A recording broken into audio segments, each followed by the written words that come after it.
नमस्कार विद्यार्थिनी मैत्रिणींनो, काल आपण आपल्या विषयाला सुरुवात केली होती आणि त्यातलं पहिलं प्रकरण आपण सुरू केलं होतं. पहिलं प्रकरण त्याचा थोडक्यात आढावा घेतोय आणि आपण पुढे जातोय. पहिलं प्रकरण होतं सहकार, अर्थ, इतिहास आणि वैशिष्ट्ये. याच्यामध्ये आपण पाहिलं होतं की प्राचीन काळापासून सहकार हा मानवी संस्कृतीचा एक महत्त्वाचा भाग बनला आहे. मानवाच्या अगदी शिकारी अवस्थेपर्यंत पासून आजच्या प्रगत अवस्थेपर्यंत जर विचार केला तर आपल्याला असे आढळून येते की मानव कायम एकत्रितपणे विचार करणे, एकत्रित काम करणे ही मानवाची सहज आणि नैसर्गिक प्रवृत्ती आहे. एकत्रित येणं, एकत्रित विचार करणं, एखाद्या गोष्टीवर एकत्रित विचार करणं किंवा कुठलंही काम एकत्र येऊन करणं ही मानवाची सहज आणि नैसर्गिक प्रवृत्ती आहे. आणि या सहज आणि नैसर्गिक प्रवृत्तीतूनच त्याला सुखी आयुष्य जगण्याची प्रेरणा मिळते. त्यातूनच त्याचा आर्थिक आणि सामाजिक आयुष्यात पुढे क्रांतिकारक बदल घडून आले आहेत. मानव सहकार ही एक मानवाची सहजीवनाची कल्पना आहे, एक प्रगत अवस्था आहे. यामध्ये मानवास आर्थिक व सामाजिक विकासासाठी आणि आनंद निवारण्यासाठी एकत्र येण्याची प्रखर इच्छा निर्माण होते. म्हणजेच काय की मानवास आर्थिक आणि सामाजिक विकास करायचा असेल किंवा त्याचा अन्याय जो आहे, त्याच्यावरचा अन्याय जो आहे तो अन्याय जर दूर करायचा असेल तर तो अन्याय निवारण्यासाठी म्हणजे मानवाला जर असं वाटत असेल की आपला सामाजिक आर्थिक विकास करावा किंवा त्याच्यावरचा अन्याय जो आहे तो अन्याय दूर व्हावा अशी त्याची प्रखर इच्छा असते. आणि हा अन्याय जो आहे तो अन्याय दूर करण्यासाठी एकत्र येणं अतिशय गरजेचं आहे. ही मानवाची सहज प्रवृत्ती आहे. मानवाच्या जीवन प्रणालीचा इतिहास हा मानवाच्या इतिहासा इतका जुना आहे. त्यामुळं आधुनिक व्यवस्थेत सहकाराला विशेष महत्त्व प्राप्त झाले आहे. सहकार म्हणजे काय? सहकार म्हणजे एकमेका सहाय्य करू, अवघे धरू सुपंत, एकमेकांना मदत करणं, एकमेकांना सहाय्य करणं, कौटुंबिक व सामाजिक जीवनात एकत्रित राहणं व काम करणे. सहकार आणि मानवी सहजीवन यांचा जवळचा संबंध आहे. सहकारामध्ये व्यक्तींनी एकत्रित राहण्याबरोबरच एकमेकांना मदत करण्यासाठी केलेल्या सामूहिक प्रयत्नांचाही समावेश होतो. सर्वांनी मिळून एकमेकाच्या मदतीने सर्वांच्या हिताचा एकत्रित काम करणे याला सहकारात विशेष महत्त्व प्राप्त झालं आहे. म्हणजे तुमच्या असं लक्षात येईल सहकार म्हणजे काय? तर सहकार म्हणजे एकत्र येणं, एकमेकांना मदत करणं, एकमेकांना मदत करून काम करणं किंवा एकत्रित एखाद्या गोष्टीवर तोडगा काढणं, एकत्र होणारा अन्याय एकत्र येऊन दूर करणं, एकत्र येऊन एखादं काम करणं किंवा एकत्र येऊन आपल्या एक आनंदी आणि सहजीवन जगणं म्हणजे एकत्र येणं किंवा एकमेकांना मदत करणं, एकत्र राहणं यालाच सहकार म्हणतात. सहकार म्हणजेच एकमेका सहाय्य, जसं मी तुम्हाला म्हटलं एकमेका सहाय्य करू, अवघे धरू सुपंत, तसंच हा सहकाराचा मूलमंत्र आहे. तसंच एकमेकांना मदत करणं म्हणजे सहकार. सहकार म्हणजे सर्वांनी मिळून राहणं, एकमेकाच्या मदतीने राहणं, सर्वांच्या हितासाठी राहणं आणि एकत्रित काम करणं याला विशेष महत्त्व आहे. आता याच्यानंतर आपण पाहिलं होतं सहकाराचा उगम किंवा सहकारी संस्थेचा अर्थ. आता सहकाराला इंग्रजीमध्ये कोऑपरेशन असं म्हणतात. आता हा कोऑपरेशन शब्द कुठून आला आहे? तर कोऑपरेशन हा शब्द मूळ शब्द लॅटिन भाषेतील कोऑपरेररी या शब्दापासून आला आहे. या शब्दातील को म्हणजे सह किंवा एकत्र व ऑपरेररी म्हणजे कार्य करणे असा या शब्दाचा अर्थ होतो. त्यामुळे कोऑपरेररी म्हणजे एकत्रितपणे काम करणे होय.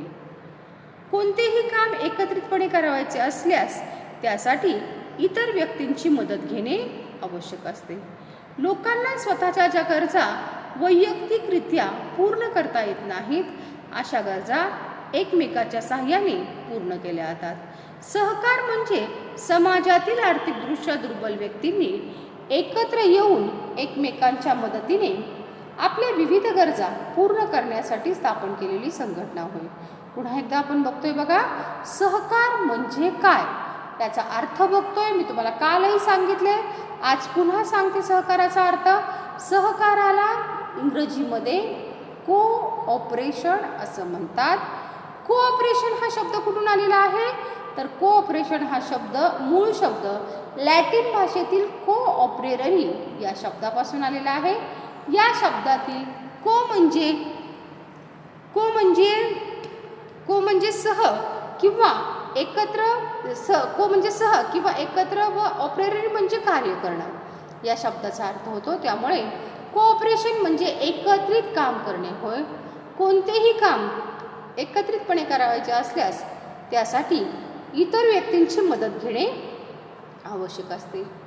लोकांना स्वतःच्या गरजा वैयक्तिकरित्या पूर्ण करता येत नाहीत. अशा गरजा एकमेकाच्या साहाय्याने सहकारात पूर्ण केल्या जातात. सहकार म्हणजे समाजातील आर्थिकदृष्ट्या दुर्बल व्यक्तींनी एकत्रित येऊन एकमेकांच्या मदतीने आपल्या विविध गरजा पूर्ण करण्यासाठी स्थापन केलेली संघटना होय.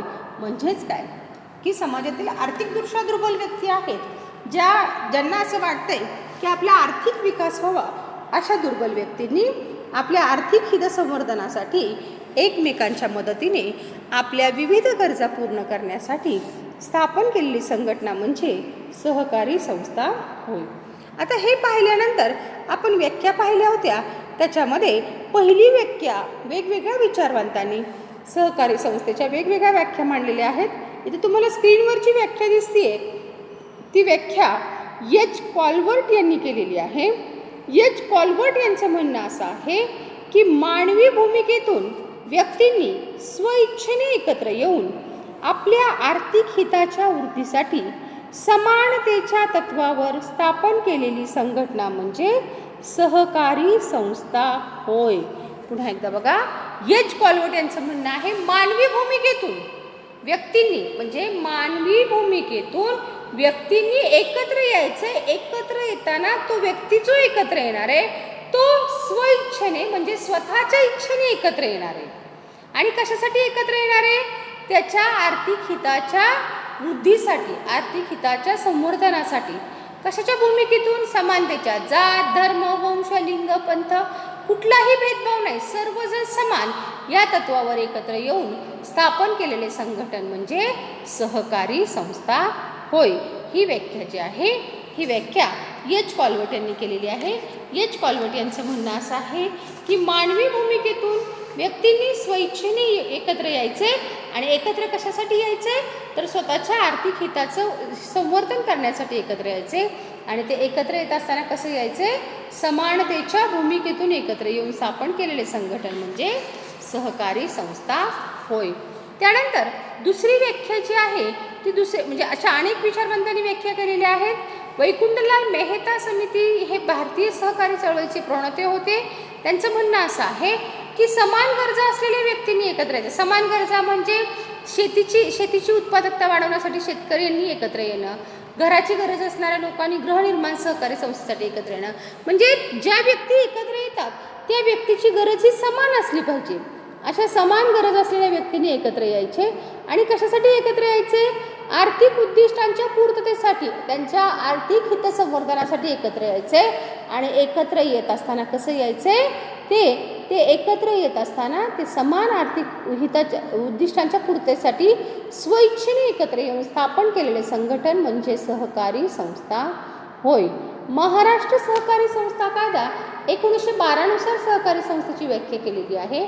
आणि ती व्याख्या अशी आहे, ती म्हणजे सहकारी तत्वांना अनुसरून आपल्या सभासदांचे आर्थिक हितसंबंध वृद्धिंगत करण्याचे ज्या संस्थेचे उद्दिष्ट असेल तिला सहकारी संस्था म्हणतात. म्हणजे साध्या शब्दात सांगितलेले बघा, सहकारी तत्वांना अनुसरून, सहकार्याचे तत्व आहेत ऐच्छिक आणि खुले सभासदत्व, सर्वांना समान, सर्व समानता म्हणजे समानता हे तत्व आहे, किंवा सर्वांना ऐच्छिक आणि खुले सभासदत्व म्हणजे या तत्वांना अनुसरून सभासदांचे आर्थिक हितसंबंध म्हणजे आर्थिक हितसंवर्धन करण्यासाठी ज्या संस्थेचे उद्दिष्ट असते म्हणजे सहकारी संस्थेच्या तत्वांना अनुसरून आर्थिक हितसंबंध वृद्धिंगत करण्यासाठी करण्याचे ज्या संस्थेचे उद्दिष्ट असते तिला सहकारी संस्था असं म्हणतात. सहकारी नियोजन समितीने व्याख्या केलेली आहे. सहकार हा व्यवसाय संघटनेचा एक प्रकार असून व्यक्ती आपल्या हितासाठी समानतेच्या तत्वाने स्वेच्छेने एकत्र येतात. सहकार हा व्यवसाय संघटनेचा एक प्रकार असून सहकार हा व्यवसाय संघटनेचा एक प्रकार आहे. तो एक प्रकार असून व्यक्ती आपल्या हितरक्षणासाठी म्हणजे व्यक्तींनी स्वतःचं आर्थिक हितरक्षण करण्यासाठी समानतेच्या तत्वावर कसे येणार आहेत. प्रत्येकजण समानतेच्या तत्वावर स्वइच्छेने एकत्र येऊन स्थापन केलेले संघटन म्हणजे सहकारी संस्था होय. त्यानंतर 5वी व्याख्या आहे प्राध्यापक पॉल लॅम्बर्ट यांनी स्वतःच्या उपयोगासाठी स्वतःचा उपयोग करण्यासाठी व्यक्तीच्या समूहाने निर्माण केलेली आणि दिग्दर्शित केलेली लोकशाही नियमानुसार चालवलेली म्हणजे लोकशाही तत्वाच्या नियमानुसार चालवलेली सभासद व एकूण समाज यांच्या सेवेसाठी म्हणजे कोणाच्या सभासद आणि समाजाच्या सेवेसाठी स्थापन केलेली संघटना म्हणजे सहकारी संस्था होय. या सर्व व्याख्यांवरनं इन कन्क्लुजन आपल्याला असं म्हणता येईल की सहकार म्हणजे काय. सहकार म्हणजे आर्थिकदृष्ट्या दुर्बल व्यक्तींनी स्वइच्छेने एकत्र येऊन स्वतःच्या आर्थिक हितसंवर्धनासाठी स्थापन केलेले संघटन म्हणजे सहकारी संस्था होय. आणि ज्या वेळेला ते एकत्र येतात ते कसे येतात, स्वइच्छेने एकत्र येतात आणि समानतेच्या तत्वावर.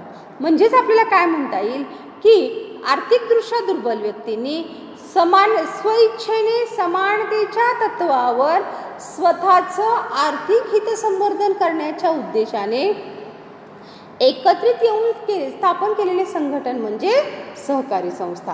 या सर्व व्याख्यांवरून आपल्या असं लक्षात येईल की सहकारी संस्था ही कोणाचं संघटन आहे तर आर्थिकदृष्ट्या दुर्बल लोकांचं. आर्थिकदृष्ट्या दुर्बल लोक म्हणजे काय, जे गरीब आहेत, जे आर्थिकदृष्ट्या दुर्बल आहेत, ज्यांना आपले आर्थिक हितसंवर्धन करायचे म्हणजे आर्थिक वृद्धी करायची. उदाहरणार्थ शेतकरी आहेत, त्या शेतकऱ्यांना स्वतःच्या शेतीची उत्पादकता वाढवायची, शेतीमध्ये उत्पादन वाढवायचं आहे, असे लोक एकत्र येऊन सहकारी संस्था स्थापन करतात. म्हणजे आर्थिक हितसंवर्धन करण्यासाठी ज्या वेळेला तो व्यक्ती सहकारी संस्थेमध्ये येणार आहे त्यावेळेला तो कसा येणार आहे, स्वतःच्या इच्छेने येणार आहे. त्याच्यावर कुणीही जोर जबरदस्ती जुलूम करणार नाही. तो येताना स्वतःच्या इच्छेने येणार आहे. त्याला मला वाटते माझं आर्थिक हितसंवर्धन व्हायचे, बस मी स्वतःच्या सहकारी संस्थेमध्ये जाणार. मला वाटते मला सहकारी संस्थेमध्ये नाही राहायचं, मी सहकारी संस्थेतून बाहेर पडणार. अशा पद्धतीने व्यक्ती एकत्र येणार आहे. तो कसा येणार आहे, स्वतःच्या इच्छेने एकत्र येणार आहे. आणि एकत्र येत असताना कसं येणार आहे, समानतेच्या तत्वावर. समानतेच्या तत्वावर म्हणजे काय, ते समानतेच्या तत्वावर म्हणजे जात, धर्म, वंश, लिंग, पंथ हा कुठलाही भेदभाव नाही. इथं महत्त्वाची आहे ती व्यक्ती. आणि अशा प्रकारे एकत्र येऊन स्थापन केलेली संघटना म्हणजे सहकारी संस्था होय. सहकारी संस्था ही लोकांना सेवा देण्याच्या उद्देशाने स्थापन झालेली असते आणि लोकांचं आर्थिक हितसंवर्धन करण्यासाठी स्थापन झालेली असते. आता यानंतर आपल्याला पाहायचं आहे ते म्हणजे जागतिक सहकारी चळवळ आणि भारतीय सहकारी चळवळ आणि महाराष्ट्रातील सहकारी चळवळ. जागतिक सहकारी चळवळीमध्ये आपल्याला असं पाहायचं आहे की जागतिक सहकारी चळवळ जी आहे ती ग्राहकांचे व कामगाराचे शोषण, कमी वेतन, कामासाठी वाढ, नकली माल व कमी वजनाचा माप आणि भेसळयुक्त माल अशा गोष्टीतून जागतिक सहकारी चळवळ असं आली. आता जागतिक सहकारी चळवळ ज्या वेळेला अस्तित्वात आली त्यावेळेला या जागतिक सहकारी चळवळीबद्दल आपल्याला थोडंसं अभ्यास केला पाहिजे की जागतिक चळवळ कधी सुरू झाली. आता बघा मी तुम्हाला सांगते थोडक्यात. जागतिक सहकारी चळवळीचा उगम जो आहे सर्वप्रथम युरोप खंडातील इंग्लंडमध्ये झाला. जागतिक चळवळीचा सर्वप्रथम उगम कुठं झाला किंवा जागतिक चळवळ सर्वात पहिल्यांदा कुठं सुरू झाली तर जागतिक चळवळ ही सर्वात पहिल्यांदा युरोप खंडातील इंग्लंडमध्ये सुरू झाली. युरोप खंडातील इंग्लंडमध्ये सुरू झालेली जागतिक चळवळ कधी सुरू झाली, 1970मध्ये युरोपात औद्योगिक क्रांती घडून आली. 1970 साली युरोपमध्ये औद्योगिक क्रांती घडून आली आणि औद्योगिक क्रांती घडून आल्यानंतर तिथं जागतिक चळवळ सुरू झाली. औद्योगिक क्रांतीच्या प्रभावामुळे भांडवलशाही प्रवृत्ती वाढीस लागली. परिणामी अधिकाधिक नफा मिळवण्याच्या उद्देशाने भांडवलदाराच्या प्रवृत्तीमुळे ग्राहकांचे व कामगारांचे शोषण होऊ लागले. कामगारांना फारच कमी वेतन देण्यात येऊ लागले. त्याशिवाय त्यांचे कामाचे तास वाढविण्यात आल्याने कामगारांच्या दारिद्र्यात भर पडली. ग्राहकांना नकली माल, कमी वजनमापाच्या भेसळयुक्त माल महागड्या किमतीत कंपन्या विकू लागल्या. त्यामुळे त्यांचेही आर्थिक शोषण होऊ लागले. असा वर्ग जो आहे तो अधिकाधिक गरीब होऊ लागला व भांडवलदाराच्या नफ्यात वाढ होऊन ते अधिकाधिक श्रीमंत झाले. गरीब आणि श्रीमंत यांच्यातील दरी वाढत जाऊन आर्थिक विषमता मोठ्या प्रमाणात वाढली आणि त्यावर उपाय शोधण्याचे प्रयत्न सुरू झाले.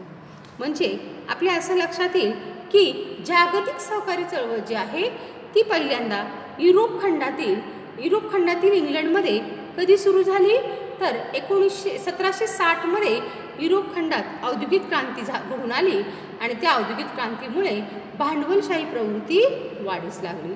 भांडवलशाही प्रवृत्ती वाढीत लागल्यानंतर परिणामी काय झालं की अधिकाधिक नफा मिळवण्याच्या प्रवृत्तीमुळे भांडवलदारांच्या प्रवृत्तीमुळे ग्राहकांचे व कामगारांचे शोषण होऊ लागले आणि ग्राहकांचे कामगारांचे शोषण होताना कामगारांना कमी वेतन देणं, त्यांचे जादा कामाचे तास वाढवणं आणि त्यामुळं कामगारांच्या दारिद्र्यात भर पडली व ग्राहकांना नकली मालाच्या वस्तू, कमी वजनाच्या भेसळयुक्त महागड्या किमतीला विकून कंपन्या विकू लागल्या. यामुळं काय झालं, गरीब आणि श्रीमंत हा वर्ग निर्माण झाला आणि गरीब श्रीमंत हा वर्ग होऊन गरीब आणि श्रीमंतामध्ये खूप मोठ्या प्रमाणात दरी निर्माण झाली आणि आर्थिक विषमता दिसू लागली आणि या आर्थिक विषमतेवर उपाय योजण्याचे प्रयत्न सुरू झाले.